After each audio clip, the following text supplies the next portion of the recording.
Salut tout le monde, c'est Sean, j'espère que vous allez bien. On se retrouve aujourd'hui pour le 6e jour ensemble sur la série Game Dev. Et je sais qu'il a fallu attendre quelques semaines pour avoir une vidéo d'après. Et c'est ma faute. En vrai, ces derniers temps, j'ai eu un peu de mal à me lock-in et tout sur les projets. Et du coup, tout a pris de retard, j'arrêtais pas de procrastiner. Donc j'ai réussi à sortir un peu de cet état un peu fatigue non-stop, etc.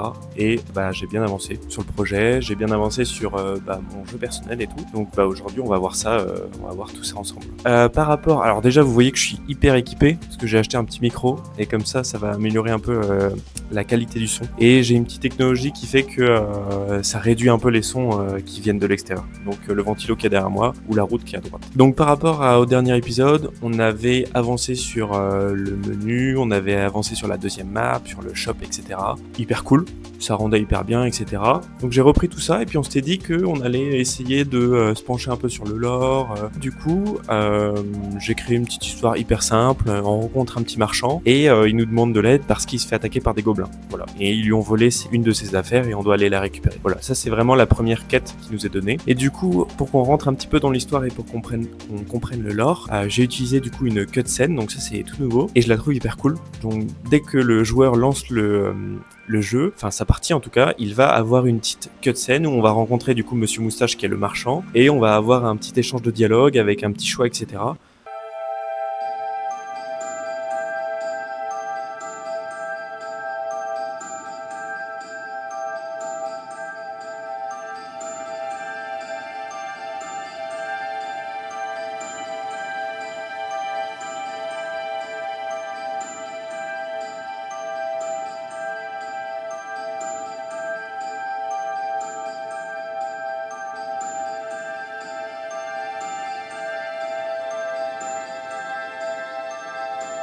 Hyper cool, hyper simple à mettre en place. Là pour ça j'ai utilisé Dialogue Manager 3 qui est une librairie téléchargeable sur Godot et je trouve que c'est vraiment une masterclass. Il y a un point que j'ai pas trop fouillé encore par rapport à cette librairie, c'est comment personnaliser les bulles et le texte, la taille, etc. Donc ça va être un élément qu'il va falloir que j'approfondisse un petit peu de mon côté, mais pour l'instant j'ai pas forcément eu besoin parce que ce qui est présenté de base, en tout cas ce qui est disponible de base dans la librairie, est hyper intéressant, hyper riche. Donc il y a quelques parties comme ça dans le jeu où on a des dialogues. On a donc la première partie avec la cutscene, donc là on a un échange entre notre personnage principal et Monsieur Moustache qui est le marchand. On a aussi un dialogue lorsqu'on récupère la gemme bleue qui est comprise dans un coffre et on a aussi un dialogue quand le joueur a dans son inventaire la gemme bleue. Donc voilà, il y a eu un ajout d'un inventaire, il y a eu l'ajout aussi donc j'ai appelé ça le story state, mais c'est en gros l'avancement de l'histoire, quoi. Et en fonction de ça, on va pouvoir jouer sur les événements. Par exemple, on va pouvoir, je sais pas si vous vous rappelez, mais on a un portail pour aller dans une map. Et en fonction de l'avancement de la partie, on va pouvoir changer comment on pourrait appeler ça, la localisation où le portail nous envoie. Et comme ça, on avance de façon dynamique, sans vraiment que le joueur ait quelque chose à ajouter ou changer à travers l'histoire. Donc ça, hyper cool. Par rapport aussi au jeu, j'ai voulu changer le format pour faire un affichage plus grand. On était sur un affichage qui était vraiment tout petit à la base, et du coup j'ai voulu le mettre en 1920, 1080. C'est un peu plus visible, etc. Et je me suis rendu compte que ça cassait absolument tout ce qui avait été fait. Les maps, les menus, etc. Tout n'était plus à l'échelle parce que en fait j'avais pas utilisé les bonnes façons de faire. Surtout pour les menus, en fait il y a toute une notion qui s'appelle contrôle dans Godot, qui est un élément qui va pouvoir s'adapter à la taille de l'écran et dans lequel on va pouvoir agencer des blocs et qui vont être un peu responsives entre eux. Donc ça veut dire que si l'écran change, tous les éléments qui sont dans l'écran vont pouvoir s'adapter à la taille. Donc voilà, ça j'avais pas du tout utilisé et vraiment quand je me suis rendu compte de ça, je sais pas, ça m'a saoulé de fou, ça m'a vraiment découragé, c'était hyper frustrant parce que du coup j'ai dû vraiment tout refaire et pendant genre toute une journée, pas pendant toute une journée mais pendant au moins une bonne après-midi, j'ai dû juste refaire ce que j'avais déjà fait. Donc j'avais vraiment le sentiment de ne pas du tout avancer, de repartir après, je sais pas moi, 3-4 heures de travail sur une base qui était exactement la même que j'ai commencé. Mais c'était un mal pour un bien parce que j'ai pu reprendre beaucoup d'éléments comme le système de save. Donc ça c'est un petit peu changé maintenant. Déjà dans le fonctionnement, je vais pas forcément rentrer dans les détails, mais maintenant on a un autre système d'écriture dans les fichiers. On utilise toujours un format JSON, mais c'est juste qu'on va avoir un dossier dans lequel un fichier va être sauvegardé. Pourquoi j'ai fait ça? Parce que en fait le joueur a la possibilité de choisir entre 3 sauvegardes. Donc on peut pas en ajouter plus, mais on a ces 3 et donc chacune des sauvegardes a un dossier propre. Donc quand le joueur lance une partie, il va choisir une des 3 sauvegardes et ça va lancer le jeu. Lorsqu'il sauvegarde, du coup la sauvegarde sur laquelle le joueur a lancé sa partie, c'est cette sauvegarde-là qui va être sélectionnée pour sauvegarder, donc pour écrire le fichier JSON avec toutes les infos. Et lorsque j'ai déjà une sauvegarde, que j'arrive dans les menus et que je veux lancer une partie, il me propose de choisir la sauvegarde qui est déjà enregistrée. Je ne sais pas si mon explication est très claire, mais ce qu'il faut comprendre, c'est que le joueur arrive, tout est vide, il choisit une sauvegarde, il sauvegarde, et ça va être un élément qui va être gardé et qui va pouvoir être chargé par la suite. Donc voilà. Et j'ai ajouté un petit bouton qui permet de supprimer le fichier de sauvegarde qui avait été sauvegardé préalablement. Donc si par exemple le joueur veut recommencer de zéro. Tout ça, c'est une refonte qui est un peu plus complexe dans le code, etc. Mais c'est pas forcément très pertinent d'en parler maintenant ou de partir dans plus de détails. Donc on a le lore, le système de sauvegarde, le format qui a été changé. Et ensuite, j'ai ajouté quelque chose qui manquait, je trouve. C'était hyper fade quand on jouait. Bon, même si là, le lore n'est pas très développé. Donc, au bout d'un moment, on arrive à un point où on s'embête un petit peu. Mais c'est le son. J'ai ajouté des sons. Le joueur, le gobelin, il y a une musique générale qui tourne en boucle. Et les attaques, le heal et le chat aussi, ce qui est hyper important finalement, ont des sons. Même si ce sont des sons simples qui sont peut-être mal réglés ou qui sont mal choisis, ça peut être modifié par la suite. Mais déjà, c'est un ajout qui, je trouve, ajoute beaucoup de relief dans le jeu. Donc même si les sons sont pas hyper bien, etc., on s'en fout, c'était juste un test pour comprendre un peu comment ça marche. Hyper simple à mettre en place.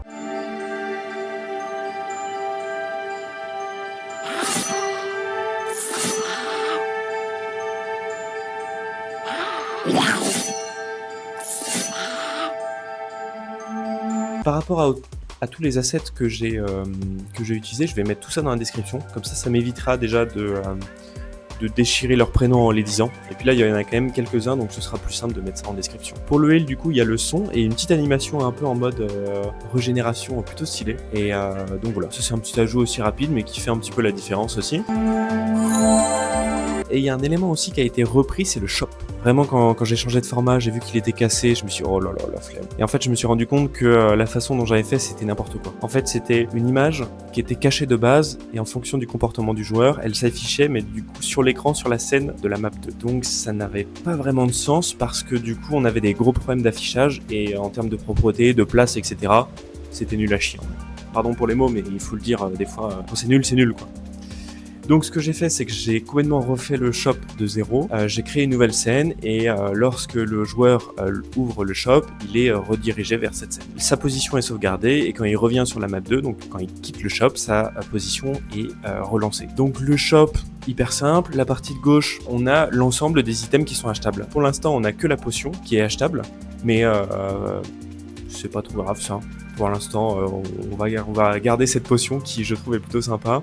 Et on va pouvoir ajouter d'autres éléments. Et là, j'ai suivi des bonnes façons de faire en utilisant toute la panel d'outils, en tout cas donc on n'appelle pas vraiment ça des nœuds, c'est plutôt des... Je sais pas exactement comment je pourrais appeler ça, mais c'est comme des sortes d'outils de type contrôle et qui permettent du coup d'avoir une bonne organisation des items sur la page selon déjà leur nombre et selon la taille de l'écran. Donc ça c'est nickel, donc c'est à dire que quand on va vouloir ajouter un nouvel item, et ça va être hyper simple de le faire. Et je pense même que je vais pouvoir dynamiser encore plus le chose et créer vraiment un dictionnaire qui va être lié au shop et dans lequel on va avoir la liste des items avec leur prix. Mais bon, ça j'ai pas encore fait. Par rapport au shop aussi, du coup l'autre côté, donc on a une petite carte qui comprend du coup toutes les informations du joueur, donc son nombre de sous, son nombre de cœurs et son nombre de potions. Voilà, comme ça on a un petit peu une info des sous qu'on a, du nombre de potions, etc. si on veut en acheter ou pas. Et voilà, je trouve que le menu est beaucoup mieux maintenant comparé à avant, même si le système de rouleau et tout c'était vraiment hyper cool je trouvais. Mais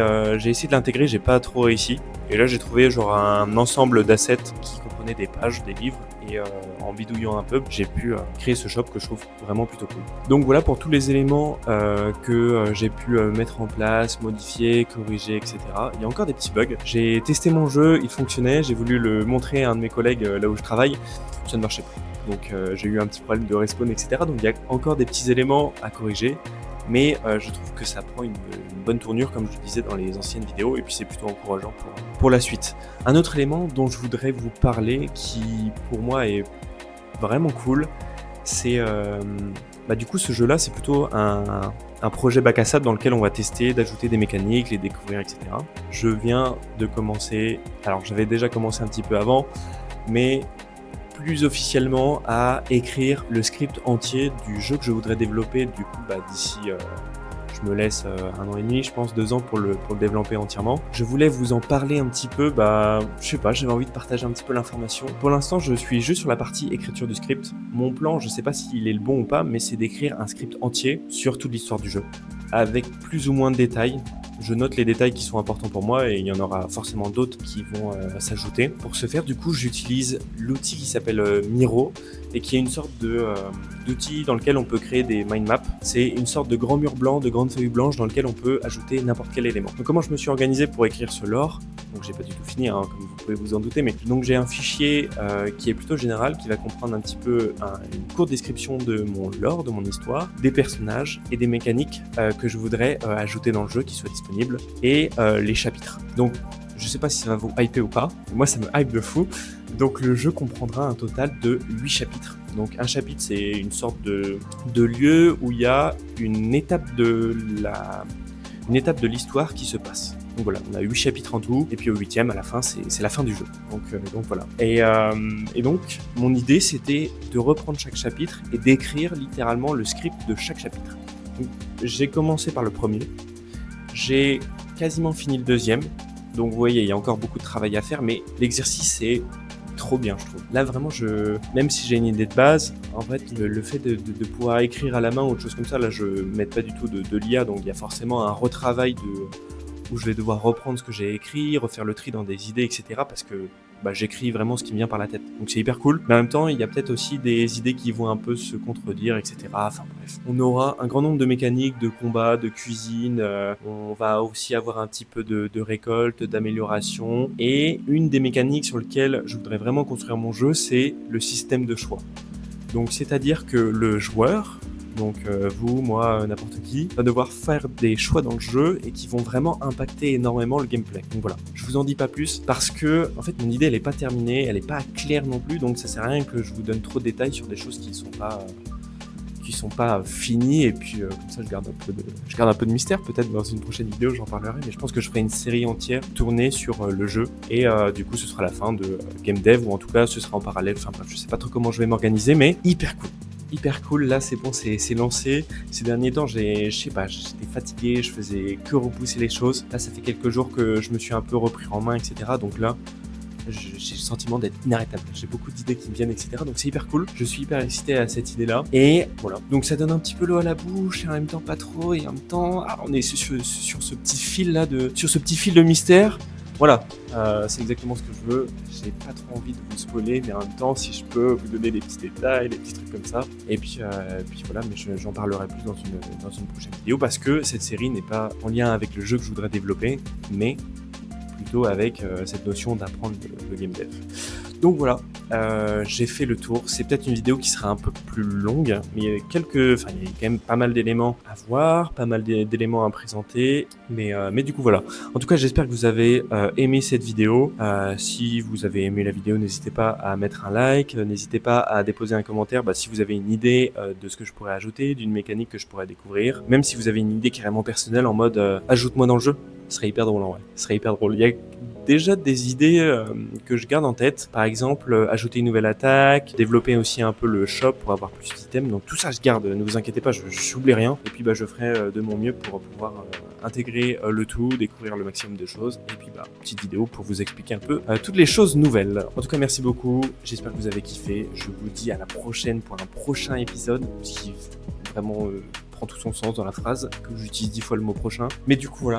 Je ne sais pas sur quoi ce sera, je ne sais pas les avancées qu'il y aura, peut-être qu'il y aura 1 million de choses, peut-être que le jeu sera déjà fini, peut-être, peut-être. Mais en tout cas, il faudra être là pour le savoir. C'est une petite technique. Bon, en tout cas, merci beaucoup. Je vous souhaite une excellente soirée, une excellente journée, une excellente matinée. Je ne sais pas à quel moment vous regarderez la vidéo, mais en tout cas, le meilleur pour vous. Et je vous dis à la prochaine. C'était Sean. Merci beaucoup. Et c'est ciao.